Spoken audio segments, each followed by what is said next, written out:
Your Honor, the state calls Port Charles Police Chief Anna Devane to the stand. Here we go. Can't you object? On what grounds? She hasn't opened up her mouth yet. She has a perfect right to testify. I've just got to make sure she confines her statements to the murder at hand. Place your left hand on the Bible and raise your right hand. You do solemnly swear that the testimony you shall give in the case of the people of the state of New York versus Kevin O'Connor shall be the truth, the whole truth, and nothing but the truth, so help you God. I do. State your name. Anna Devane. Miss Devane, for the record, what is your occupation? I'm co-police chief of this city. And you were directly involved in the investigation of Jennifer Talbot's murder, were you not? Yes, I was. As well as the continuing investigation into two other killings, the so-called Brownstone murder. Objection, Your Honor. Prosecution has not made any connection between any of these three separate murders. Your Honor, Your Honor, may we approach the bench? You may. He's charged with one murder, not three. If you've got evidence, indict him. Otherwise, drop it. Your Honor, Chief Devane firmly believes there is a strong connection between the three murders. What sort of connection? We are convinced that one individual was responsible for the three murders. Now, we cannot as yet conclusively link Kevin O'Connor to the two previous murders, but if you will let me follow this line of reasoning, I'm sure that it will prove that Kevin O'Connor committed a third. Very well, Mr. Madison, you may proceed, but keep it relevant. The first sign I see you're veering off course, I'll snap you back in line straight away. Is that clear? Yes, Your Honor. And let's get on with it. Thank you. The defense objection is overruled. Chief Devane, in your professional opinion, is there any relationship between Jennifer Talbot's killing and the previous murders? Yes, I'm certain that there is. Would you please tell the court why you believe that? Well, the first victim was Earl Moody. He was strangled by a silver chain, which is given to members of the board of the Purity Water Company and their families. Attached to the chain is a medallion on which the recipient's initials have been etched. In this case, the second initial on the murder weapon was O. Please go on. Now, Moody's nephew, Neil Johnson, and he was the second victim. He was discovered murdered in the brownstone. Now, Neil Johnson was Kevin O'Connor's cousin, and also the individual who stood to gain a substantial amount of Purity Water stock from his uncle's will, if indeed he had lived long enough to inherit it. So the first two murders were directly linked to the Purity Water Company? Oh, absolutely, and the third.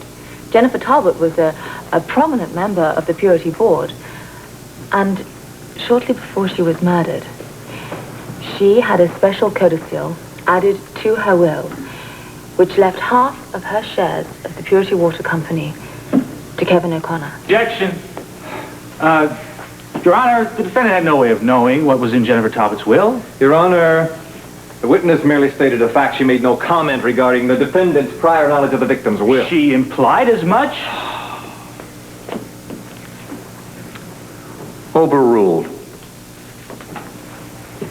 Chief Devane, do you believe that the same individual who murdered Jennifer Talbot is responsible for the murders of Earl Moody and Neil Johnson? I do. No further questions, Your Honor. Mr. Meyer, would you care to cross-examine the witness? Your Honor, I have no questions of Chief Devane at this time. The witness may step down. Thank you, Your Honor. Call your next witness, Mr. Madison. Your Honor, the state calls Sara Allan to the stand, please. What have you got with her? Just relax. Sarah doesn't dare say a word with all of us sitting here staring at her. Well, I tell you, yeah, that's what we would like to know. I don't know why Madison wants to question somebody from Laurelton. I don't know what it has to do with Kevin. Well, I think we're about to find out.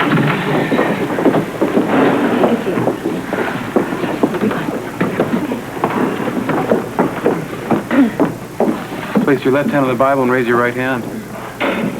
You do solemnly swear that the testimony you shall give in the case of the people of the state of New York versus Kevin O'Connor shall be the truth, the whole truth, and nothing but the truth, so help you God. I do. State your name. Sara Allan. Please be seated. Mrs. Allan, where do you live? In Laurelton, South Carolina. And what is your occupation? I work for the Purity Water Company. What exactly do you do for that company? I'm a kind of combination secretary, bookkeeper. Work there long? Oh, off and on for years. So would it be safe to say you have an intimate understanding of the workings of the Purity Water Company? Objection, Your Honor. The question is irrelevant. Sustained. Mrs. Allan, isn't it true you used to work as a housekeeper for Earl Moody? Oh, yes. And you were well acquainted with his nephew, Neil Johnson, were you not? Objection, Your Honor. Your Honor, I'm sure I speak for the entire courtroom when I say I haven't got the slightest idea what Mr. Madison is trying to prove here. I'm inclined to agree with you, Counselor. Your Honor, if you will allow me to follow this line of reasoning, I assure you I can make it worth the court's while. See that you do, Mr. Madison, and soon. Objection overruled. Mrs. Allan, what can you tell us about your former employer's disappearance? Objection! Your Honor, Earl Moody disappeared in Laurelton. His fate has nothing to do with Jennifer Talbot. But it does, Your Honor, and we intend to prove it. Objection overruled. Thank you, Your Honor. Mrs. Allan, I'll ask you again. What can you tell us about Earl Moody's disappearance? He vanished on the night of February 14th, 3 years ago. Did you make any attempt to locate him? Yes. I asked all around town, but nobody would tell me anything. And then one time when I was putting flowers on the Moody family graves, well, I used to do that. I still do. And what happened? Well, I wandered a short distance away and I discovered a new grave. Anything unusual about that? It was an unmarked grave, and the dirt that was on top was still fresh. Oh, I knew right away something was very wrong. You were frightened. Scared to death, so to speak. And what did you do? Nothing. You didn't tell anyone? I was afraid to. I just kept hoping that it would just go away, but of course it never did. And then I kept visiting that grave every day, month after month, wondering, should I go to the police or not? But you never did. Why not? What were you afraid of? Who did you think was buried in that grave, Mrs. Allan? I had no idea. Didn't you? I thought it might be Earl.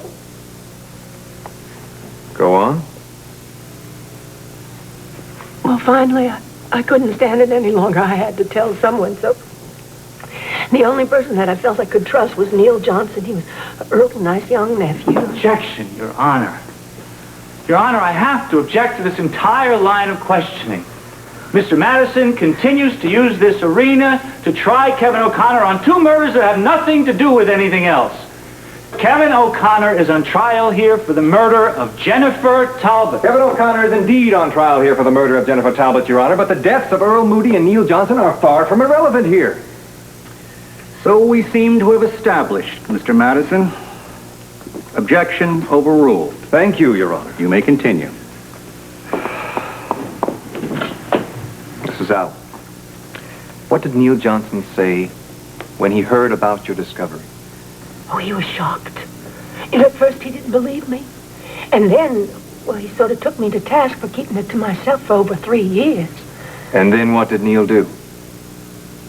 He dug up the grave. And what did he find? His uncle's body. Neil Johnson found Earl Moody's corpse in that unmarked grave. What happened after that? Well, then he took Earl's glass eye and the chain that was around his neck. The one that strangled him. What kind of chain was it? Oh, that was a Purity Water chain. Objection! Overruled. And was a medallion attached to that chain, Mrs. Allan? Yes. And were there initials etched on that chain? And what were those initials etched on the murder weapon? K.O. What was that? K.O. K.O. As in Kevin O'Connor. Objection, Your Honor. Your Honor, can I approach the bench, please? Your Honor, Will you please Attorney, use this courtroom in circles? Gentlemen.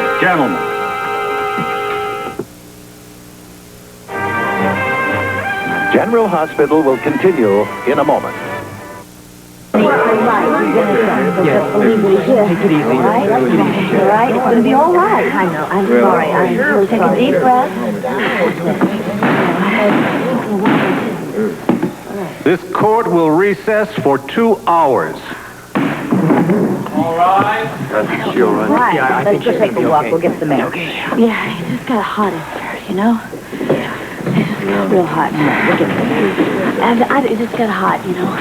Patrick, yeah, take Terry into the visitor's room. I'll join you. All right, honey, I'll be right in there, okay? Take it Yeah, easy. okay. Patrick, take care of her, all right? Everything all right? What about the ladies' room? Can you get my coat for me?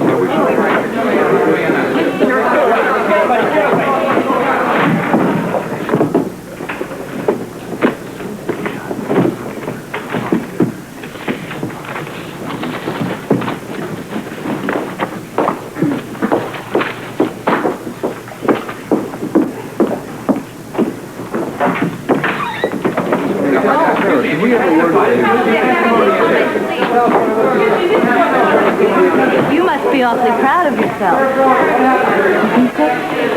You have stooped to new lows, Anna. Your unscrupulous behavior never ceases to amaze me. I have a lot of things to do. Can we talk about this later? How dare you pull such a grandstand play? I dare do anything for truth. To fabricate it, you mean? I was not on the witness stand just now. No, you manipulated the witness. I saw you pulling the strings on Sara. For what? To hang Kevin out to cry for your career? At what price, Justice Chief?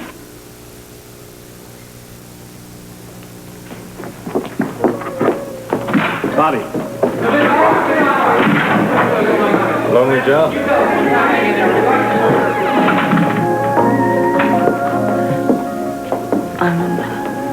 I'm not in this line to get friends.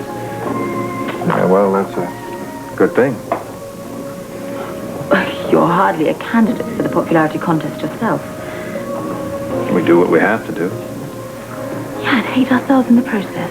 I mean, Sara. And I'm frightened of what's happening to Terry out there.